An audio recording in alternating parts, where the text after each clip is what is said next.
I found that nothing in life is worthwhile unless you take risks. Nothing. Nelson Mandela said, "There is no passion to be found playing small and settling for a life that's less than the one you're capable of living." Now, I'm sure in your experiences in school and applying to college and picking your major and deciding what you want to do with life, I'm sure people have told you to make sure you have something to fall back on. Make sure you got something to fall back on, honey. But I never understood that concept, having something to fall back on. If I'm going to fall, I don't want to fall back on anything except my faith. I want to fall forward. I figure at least this way I'll see what I'm going to hit. Fall forward. This is what I mean. Reggie Jackson struck out 2,600 times in his career, the most in the history of baseball. But you don't hear about the strikeouts. People remember the home runs. Fall forward. Thomas Edison conducted 1,000 failed experiments. Did you know that? I didn't know that. Because the 1,001st was the light bulb. Fall forward. Every failed experiment is one step closer to success. You've got to take risks, and I'm sure you've probably heard that before, but I want to talk to you about why that's so important. First, you will fail at some point in your life. Accept it. You will lose. You will embarrass yourself. You will suck at something. There's no doubt about it. And I know that's probably not a traditional message for a graduation ceremony, but hey, I'm telling you, embrace it, because it's inevitable. And I should know. In the acting business, you fail all the time. Early on in my career, I auditioned for a part in a Broadway musical. Perfect role for me, I thought, except for the fact that I can't sing. So I'm in the wings, I'm about to go on stage, but the guy in front of me, he's singing like Pavarotti. He's just, and he's just going on and on and on, and I'm just shrinking, I'm getting smaller and smaller. So they say, "Oh, thank you very much, and you'll be hearing from us." So I come out with my little sheet music, and it was Just My Imagination by the Temptations. That's what I came up with. So I hand it to the accompanist, and she looks at it and looks at me and looks out at the director and was like, "Nice." So I start, I'm gonna sing. I'm like, "It's just my imagination once again, and then coming away with me." And I'm not saying anything, so I'm thinking I'm getting better. So I just start getting into it. It was just my imagination.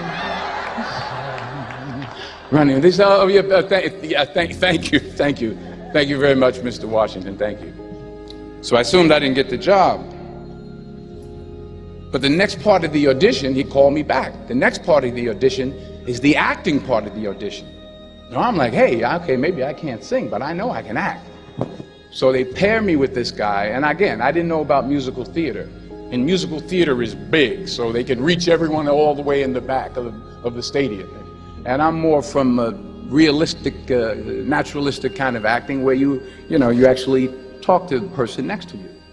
So I don't know what my line was. My line was, "Well, hand me the cup." And his line was, "Well, I will hand you the cup, my dear. The cup will be there to be handed to you." I said, "Oh, okay." "Well, should I give you the cup back?" "Oh, yes, you should give it back to me, because you know that is my cup and it should be given back to me." I didn't get the job. But here's the thing. I didn't quit. I didn't fall back. I walked out of there to prepare for the next audition, and the next audition, and the next audition. I prayed. I prayed, and I prayed.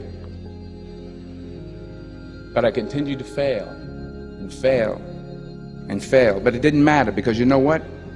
There's an old saying, you hang around the barbershop long enough, sooner or later you're going to get a haircut. So you will catch a break, and I did catch a break. Last year, I did a play called Fences on Broadway. Someone talked about it. Won the Tony Award. And I didn't have to sing, by the way. But here's the kicker. It was at the Court Theater. It was at the same theater that I failed that first audition 30 years prior. The point is, every graduate here today has the training and the talent to succeed. But do you have the guts to fail? Here's my second point about failure. If you don't fail, you're not even trying. I'll say it again. If you don't fail, you're not even trying. My wife told me this great expression.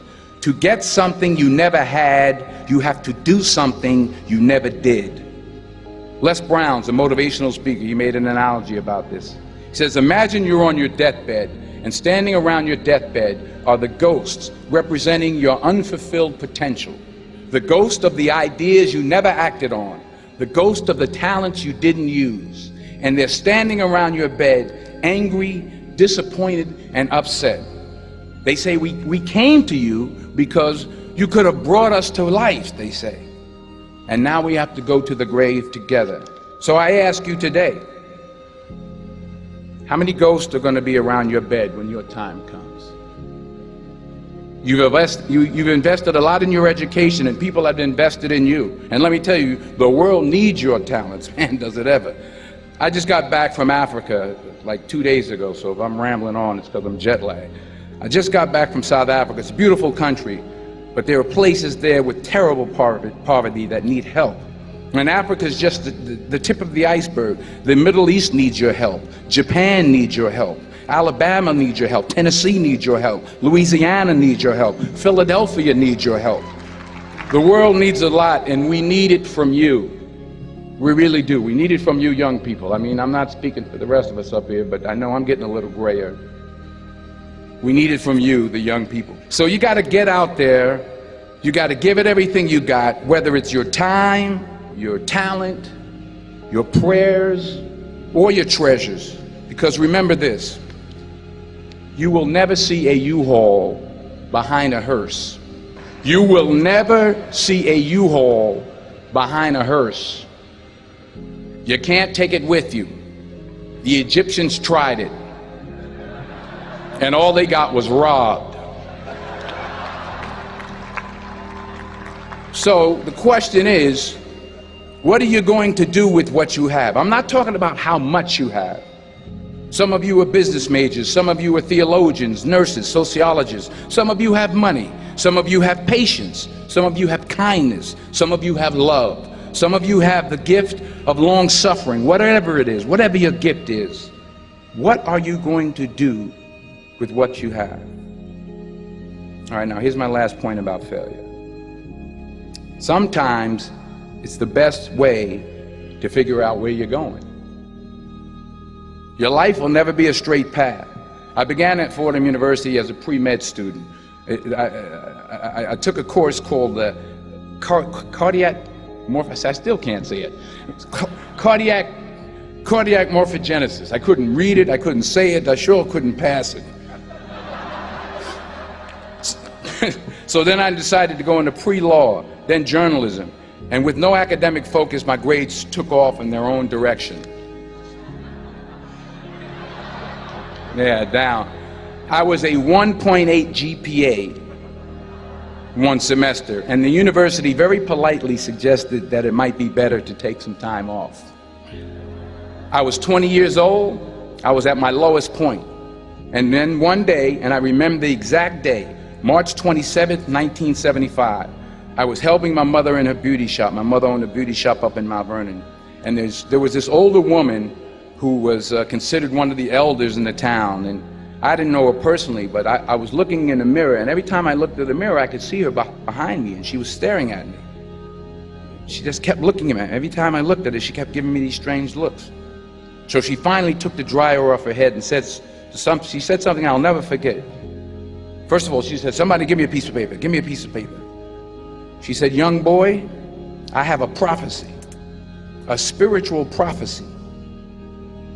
She said, you are going to travel the world and speak to millions of people. Now, mind you, I'm 20 years old. I'm flunked out of school. In fact, like a wise ass, I'm thinking to myself, maybe she's got something in that crystal ball about me getting back into school next fall. But maybe she was on to something, because later that summer, while working as a counselor at a YMCA camp in Connecticut, we put on a talent show for the campers. And after the show, another counselor came up to me and asked, have you ever thought about acting? You're good at that.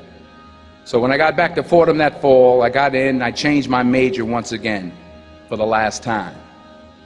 And in the years that followed, just as that woman prophesied, I have traveled the world and I have spoken to millions of people through my movies. Millions who up till this day couldn't see me, who up till this day I couldn't see while I was talking to them, and they couldn't see me, they could only see the movie. They couldn't see the real me. But I see you today, and I'm encouraged by what I see. And I'm strengthened by what I see. And I love what I see.